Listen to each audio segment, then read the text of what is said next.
एक बार एक राज्य में कृष्णदेवराय का एक महल था। उस महल में एक बड़ा सा बगीचा था।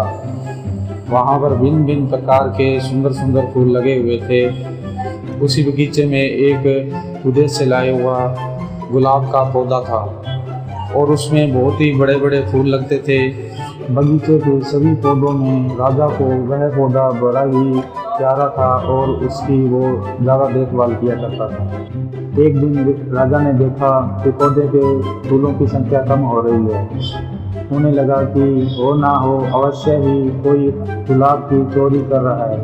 राजा ने उन पहरेदारों को सतर्क रहने को कहा तथा गुलाब के चोर को पकड़ने का आदेश दिया। अगले ही दिन पहरेदारों ने चोर को रंगे हाथ पकड़ लिया। वह चोर और कोई नहीं, तेलानी का पुत्र था। उसी समय के नियम के अनुसार किसी भी चोर को जब पकड़ा जाता था तो उसे नगर के अंदर सड़कों पर घुमाया जाता था। अन्य लोगों की तरह तेलानीराम ने भी सुना कि उसके पुत्र को गुलाब चुराते हुए पकड़ लिया गया है। जब तेलानीराम का पुत्र सिपाहियों के साथ घर के पास गुजर रहा था तो उसकी पत्नी तेलानीराम से बोली, अपने पुत्र की रक्षा के लिए आप क्यों कुछ नहीं कर रहे हो? इस पर तेलानीराम अपने पुत्र को सुनाते हुए जोर से बोला, मैं क्या कर सकता हूँ, या यदि वह अपनी तीखी जुबान को प्रयोग करके तो हो सकता है वो अपने आप को बचा सकता है। तेलानीराम के पुत्र ने जब यह सुना तो वह कुछ समझा नहीं पाया।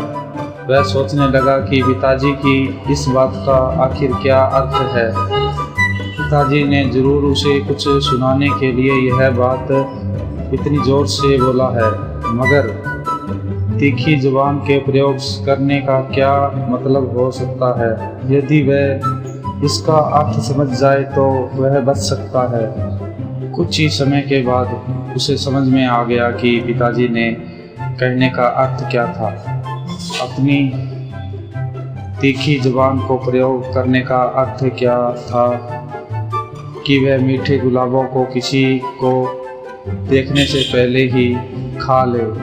अब क्या था, वह धीरे धीरे गुलाबों को फूलों को खाने लगा। इस प्रकार महल के पहुंचने से पहले पहले ही वह सब सारे गुलाबों को खा लिया और सिपाहियों को ने उस पर कोई ध्यान नहीं दिया।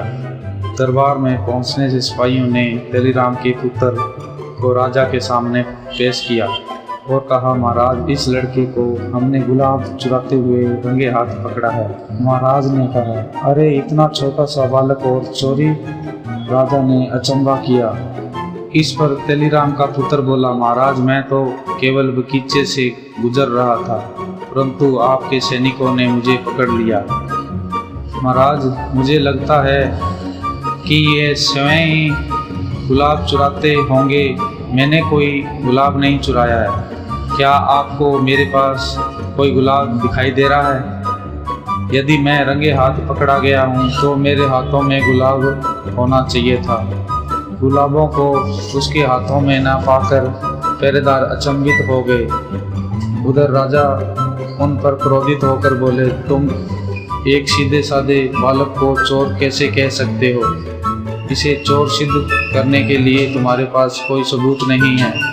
जाओ और भविष्य में बिना सबूत के किसी को अपराधी होने का आरोप मत लगाना। और इस तरीके से सैनिकों को शर्मिंदा होना पड़ा।